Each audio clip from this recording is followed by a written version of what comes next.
예수님께서는 갈릴리에서 복음 사역을 시작하셨고 또 갈릴리에서 제자를 부르셨습니다. 오늘 본문은 예수님께서 갈릴리 바닷가에서 3명의 제자를 부르시는 장면입니다. 게네사렛 호숫가에서 고기를 잡았던 어부 시몬과 시몬 베드로와 동료들이 있었습니다. 이들은 밤새도록 수고했지만 한 마리 고기도 잡지 못해 지쳐 있었습니다. 그때 예수님은 시몬의 배에 올라서 무리에게 말씀을 전하셨고, 시몬은 그 말씀을 듣다가 믿음이 생겨서 예수의 말씀에 순종하여 그물을 다시 내렸을 때 상상할 수 없는 기적을 경험하게 되었습니다. 여러분, 이 사건은 단순한 기적이 아니라 말씀을 가까이 하고 그 말씀을 통해서 믿음이 생기고 순종할 때 일어나는 기적을 우리에게 보여주고 있는 것입니다. 게네사렛 호숫가에는 복음을 듣기 위해서 많은 무리들이 몰려들었습니다. 게네사렛 호수는 갈릴리 바다를 말하는데 이 갈릴리 바다는 여러 개의 이름을 가지고 있습니다. 히브리어로 긴네렛이라고 부르기도 하고, 또한 신약시대에 와서는 이 바다를 게네사렛 호수, 또한 디베랴 바다 이렇게 부르기도 하고 하였습니다. 그러나 이 갈릴리 바다의 원래의 명칭은 갈릴리 호수, 갈릴리 바다입니다. 예수님은 계속해서 이 갈릴리 지역에서 말씀을 전하셨고 많은 무리들이 예수님께로 몰려왔습니다. 그것이 오늘 본문 1절의 기록입니다. 이렇게 많은 사람들이 예수님께로 몰려왔을 때 예수님께서는 그 많은 사람들에게 말씀을 더 효과적으로 전할 수 있도록 그곳에 서 있었던, 정박되어 있었던 한 배에 오르셨습니다. 그리고 무태서 배를 조금 띄운 후에 그곳에서 말씀을 하셨습니다. 여러분, 예전에는 마이크가 있었던 것이 아니라 예수님께서 이렇게 바닷가에서 해변에서 해변을 향해서 말씀을 하신 것은 바다의 해풍이 올라가면서 소리가 더욱더 사람들에게 잘 전달하기 위한 한 가지의 방법이었습니다. 오늘 2절과 3절 말씀 같이 한번 읽어보겠습니다. 호숫가에 배 두 척이 있는 것을 보시니 어부들은 배에서 나와서 그물을 씻는지라. 예수께서 한 배에 오르시니 그 배는 시몬의 배라. 육지에서 조금 떼기를 청하시고 앉으사 배에서 무리를 가르치시더니. 예수님이 말씀을 전하실 때 마침 그곳에 야간에 고기 잡기를 마치고 들어와서 그물을 정리하고 있는 베드로의 배와 야고보와 요한의 배 두 척이 있었습니다. 이에 예수님은 베드로의 배에 오르시고 육지에서 조금 떼기를 청하셨습니다. 그리고 배에 앉아서 무리를 가르치셨습니다. 사실 여러분, 베드로는 예수님께서 자기 배에 오르신 그 순간부터 놀라운 축복을 받은 것입니다. 왜냐하면 그는 가장 가까이에서 예수님 말씀을 들을 수 있었고 그 말씀으로 들음으로 인해서 그에게 순종할 수 있는 믿음이 그에게 생겼기 때문입니다. 이후에 말씀에 나타나는 것처럼 예수님께서 깊은 곳에 가서 그물을 던지라 했을 때 베드로가 순종할 수 있었던 것은 그가 자기 배에서 말씀을 전하셨던 그 예수의 말씀을 가장 가까이에서 가장 정확하게 들었기 때문입니다. 여러분, 믿음은 이 말씀을 들음에서 생기고 그 믿음으로 순종했다가 기적이 일어나게 된 것입니다. 그래서 여러분, 말씀은 우리의 삶의 배경이 될 뿐만 아니라 말씀을 가까이 함은 복의 시작점이 되는 것을 우리는 이 말씀을 통해서 알아야 합니다. 말씀을 듣고 묵상하며 그 음성에 귀를 기울일 때 우리는 영적인 새 힘을 얻을 수가 있습니다. 그래서 여러분, 믿음은 말씀을 듣는 것에서 시작되고 말씀으로 우리의 믿음이 더 깊어지게 되는 것입니다. 로마서 10장 17절에 이렇게 기록되어 있습니다. 같이 읽겠습니다. 그러므로 믿음은 들음에서 나며 들음은 그리스도의 말씀으로 말미암느니라. 믿음이 어디서 시작됩니까? 말씀을 듣는 것에서부터 시작이 되는 겁니다. 그래서 여러분이 말씀이 잘 들리는 곳에 계셔야 합니다. 말씀이 가까이 있는 곳에 여러분이 계셔야 합니다. 말씀이 선포되는 자리에 자주 나오셔야 하고 말씀이 잘 들리는 그곳에 앉으셔야 여러분 베드로 같은 은혜를 입을 수가 있는 것입니다. 여러분, 말씀이 선포되는 곳에 와야 우리가 말씀을 들을 수 있습니다. 그리고 말씀이 잘 들리는 자리에 있어야 우리가 은혜를 받고 그 말씀으로 힘을 얻을 수가 있는 것입니다. 제가 여러분의 예배 드리는 모습을 여기서 이렇게 보면 다 보입니다. 오랫동안 한 자리만 고집하는 분들이 많이 계십니다. 그리고 가끔 자리를 좀 옮겨 다니는 분들도 이렇게 계시고요. 그런데 자세히 보면 여러분이 마지노선이 있는 것 같아요. 그 선까지 앞으로는 잘 넘어오지 않고 그 선 하나를 정하셔서 그 뒤에서 계속 계시는 분들이 많이 있습니다.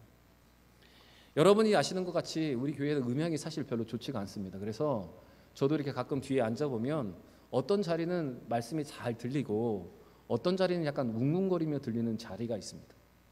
만약 여러분 제가 이렇게 설교를 하는데 잘 들리지 않으시면 어떻게 하셔야 됩니까? 말씀이 잘 들리는 자리로 옮겨 가셔야 합니다. 그래야 말씀을 듣고 믿음이 생기고 그 말씀을 듣다가 은혜를 받게 되는 것입니다. 여러분, 여러분의 자리를 고집하지 마시고 말씀이 잘 들리는 곳으로 이동하시고 기왕 오실 수 있다면 조금 더 앞으로 오셔서 말씀을 가까이 할 수 있는 여러분과 제가 되길 바랍니다. 성경은 우리에게 이렇게 가르칩니다. 하나님을 가까이 하는 것이 복이다. 예수 그리스도를 가까이 하는 것이 복이다. 오늘 우리에게 이렇게 가르칩니다. 그래서 시편 73편 28절에 이렇게 기록하고 있습니다.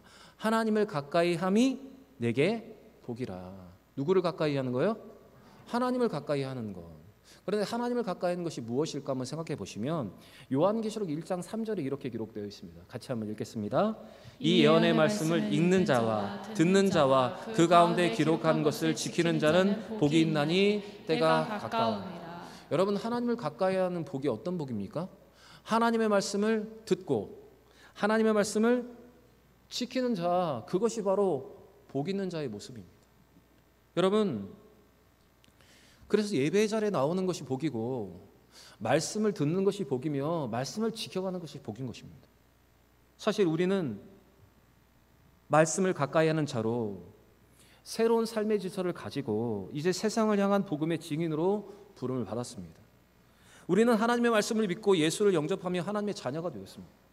그래서 결국 믿음은 말씀에서 시작이 되고 그 말씀을 통해서 믿음이 생기고 그 믿음을 가지고 순종하면 기적이 일어나게 되는 것입니다. 그래서 오늘 제가 이 설교의 제목을 이렇게 정했습니다. 말씀, 믿음, 순종. 이 정도 하시면 따라서 하실 만도 한데 한번 해보겠습니다. 말씀, 믿음, 기적. 자, 말씀, 믿음, 순종, 기적. 여러분 따라서 한번 해보실까요? 말씀은 믿음을 다시 한번요. 말씀은 믿음을, 믿음은 순종을, 순종은 기적을 낳는다. 여러분, 말씀을 들어야 믿음이 생기고 순종할 수 있는 믿음이 생기는 것입니다. 그리고 우리에게 주신 그 믿음을 가지고 순종하며 나아갈 때 우리 가운데 기적이 일어나게 되는 것입니다. 여러분, 이 순서를 잘 기억하시고 오늘 베드로를 부르시는 과정 가운데 베드로가 예수님의 말씀을 가까이 들었던 것이 그에게 참 은혜였고 복인 것을 기억하시면서 여러분, 우리에게도 이런 은혜가 또한 말씀을 가까이 함을 통해서 믿음이 생기는 여러분과 제가 되길 바랍니다. 그리고 그 말씀을 가까이 함으로 우리의 믿음이 굳건하여 지시고 그 믿음으로 순종하며 기적과 축복을 누리는 우리 모든 성도들 되시기를 바랍니다. 설교를 마치신 예수님은 시몬에게 깊은 데로 가서 그물을 내려 고기를 잡으라고 말씀을 하셨습니다. 예수님의 이 말씀에 베드로는 그동안 어부로서의 수많은 경험을 내려놓고 예수님의 말씀에 순종을 합니다. 우리 4절과 5절 말씀 같이 한번 읽겠습니다. 말씀을 마치시고 시몬에게 이르시되 깊은 데로 가서 그물을 내려 고기를 잡으라. 시몬이 대답하여 이르되 선생님, 우리들이 밤이 새도록 수고하였으되 잡은 것이 없지만은 말씀에 의지하여 내가 그물을 내리리라 하고, 말씀에 의지하여 내가 그물을 내리겠습니다. 이것이 베드로의 고백입니다. 사실 베드로는 이 갈릴리 바다에서 잔뼈가 굵은 어부입니다. 갈릴리 바다에서 물고기를 잡는 것은 목수 출신인 예수님보다 이 어부 지출신인 베드로가 훨씬 더 잘하는 것이었습니다. 베드로는 밤새 고기를 잡으려고 그물을 던졌지만 소득이 없었습니다. 그래서 이미 지쳐 있었고 경험삼으로 이제는 더 이상 고기를 잡으면 안 됐습니다. 그들의 경험과 논리로는 더 이상 시도해 볼 이유가 없었습니다. 그러나 오늘 베드로는 이렇게 고백합니다. 말씀에 의지하여 내가 그물을 내리겠습니다. 여러분, 베드로는 다른 조건을, 다른 토를 달지 않았습니다. 그냥 말씀을 의지하여 그물을 내리겠다고 그는 고백하고 있습니다. 그래서 여러분, 순종은 내 경험과 논리를 내려놓고 하나님의 말씀을 신뢰하는 데서부터 순종이 시작되는 것입니다. 여러분, 순종은 다 이해가 될 때 하는 것이 아니라 순종은 믿음을 가지고 하는 것입니다. 우리가 인생을 살아가면서 우리는 이렇게 말할 때가 있습니다. 이건 해도 안 돼. 내가 다 해봤는데 그래도 안 돼. 이렇게 말하면서 자신의 경험과 판단에 사로잡힐 때가 있습니다. 그런데 여러분, 때로는 경험과 이 논리와 판단이 중요하기도 하지만 하나님의 뜻 앞에서는 여러분, 우리의 인간의 경험은 한계가 있는 것입니다. 하나님의 기적 앞에 인간의 경험과 인간의 판단은 여러분 너무나 작은 것입니다. 예수님께서 깊은 데로 가서 그물을 내리라 하셨을 때 베드로는 자신의 경험과 판단을 다 내려놓고 말씀에 의지하여 내가 그물을 내리겠다고 고백을 했습니다. 여기서 중요한 것은 여러분, 말씀을 의지하였다는 것입니다. 내 생각, 내 경험이 아니라 주의 말씀에 근거하여서 내가 순종하겠습니다, 이렇게 고백한 것입니다. 이렇게 말씀대로 순종하자 그물이 찢어질 만큼 고기가 많이 잡혀서 야고보와 요한의 배를 부르지 않고는 그 그물을 거두어 드릴 수가 없었습니다. 6절과 7절 말씀 같이 읽겠습니다. 그렇게 하니 고기를 잡은 것이 심이 많아 그물이 찢어지는지라. 이에 다른 배에 있는 동무들에게 손짓하여 와서 도와달라 하니 그들이 와서 두 배의 채움에 잠기게 되었더라. 여러분, 이처럼 참된 기적은 말씀에 대한 믿음을 가지고 자신의 경험과 생각과 판단을 넘어서 순종할 때 한 번도 경험해보지 못했던 기적이 일어나게 된 것입니다.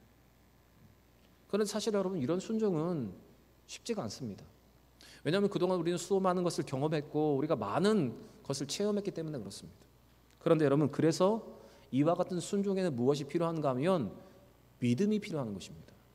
여러분, 이해가 되는 순종은 누구나 하는 것이지만 이해가 되지 않는 상태에서 말씀을 의지해서 믿음을 가지고 순종하는 것은 아무나 할 수가 없는 것입니다. 때로는 내 경험과 다르고 또는 내 생각과 다르고 이해될 수 없을 때라도 여러분, 말씀을 의지하며 순종할 수 있는 여러분과 제가 되길 바랍니다. 말씀을 의지하여 이 모든 것을 넘어 순종할 때 하나님은 우리의 삶에서도 이와 같은 놀라운 기적과 역사를 허락하여 주실 줄 믿습니다. 그래서 순종은 논리가 아니라 믿음입니다. 순종은 우리의 경험과 판단을 넘어서 할 때 기적과 연결될 수 있는 것입니다. 사랑하는 여러분, 우리의 삶에서도 하나님의 말씀에 순종할 때 우리의 상식과 경험을 뛰어넘는 하나님의 역사가 나타날 줄 믿습니다.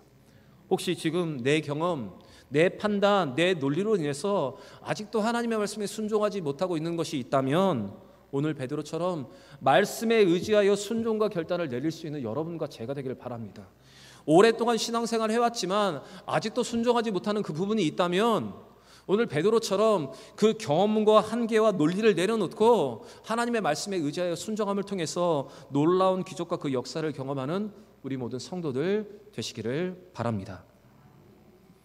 말씀대로 순종한 결과 기적을 본 베드로는 곧바로 그동안 의식하지 못하고 있었던 자신의 죄인됨을 너무나도 분명하게 깨닫고 그는 예수님 앞에 이렇게 엎드립니다. 주여, 나는 죄인입니다. 나를 떠나소서. 우리 8절 말씀 같이 읽겠습니다.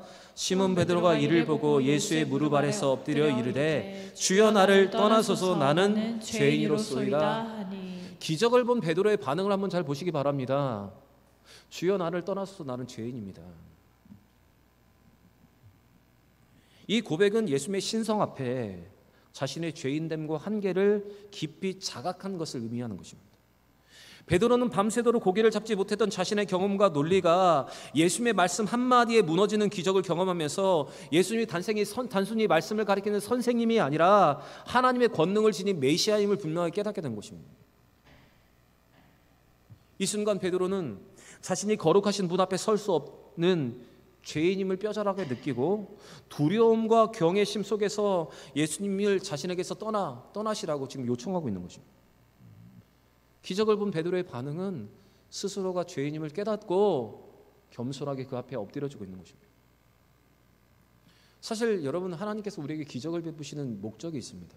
그 목적은 우리를 흥분시키고 우리를 즐겁게 하려고 기적을 베푸시는 것이 아니라 그 기적은 반드시 목적이 있는데 그것은 베드로처럼 우리가 그 기적 앞에 스스로 죄인됨을 깨닫고 예수를 구주로 영접하면서 예수를 영접하기 위해서 더 하나님을 온전한 믿음으로 나아가기 위해서 우리에게 주시는 기적인 것입니다. 사랑하는 여러분, 그래서 기적의 목적대로 우리는 오늘 이 베드로처럼 우리는 그렇게 주님 앞에 엎드려야 하는 것입니다.